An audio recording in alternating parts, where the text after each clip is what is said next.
Hey there, have you seen the new outdoor waste stations at University Park Elementary? Let's talk about how to use them effectively.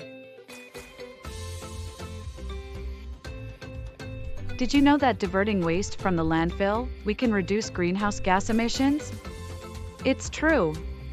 By using the waste stations properly, you're helping to protect the environment.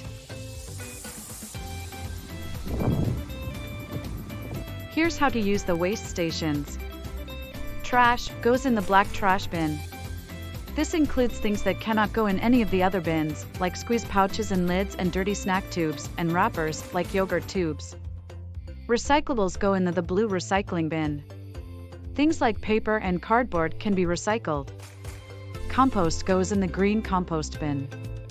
Food can be composted, like apple cores, banana peels, and leftover snack items that you can't finish eating. Snack wrappers go in the gray bin. You can put your empty chip, granola bar, seaweed bags, and other wrappers in here. The same items you put in the wrapper monsters inside can be put in this gray bin outside. Finally, plastic bags go in the white bin. This bin is for plastic shopping bags, empty Ziploc or snack-type bags. If the bag crinkles, it goes in the gray snack wrapper bin. Proper waste sorting is essential. By using the waste stations correctly, you're helping to keep our school clean and protect the environment. Thank you for learning about how to use the new outdoor waste stations.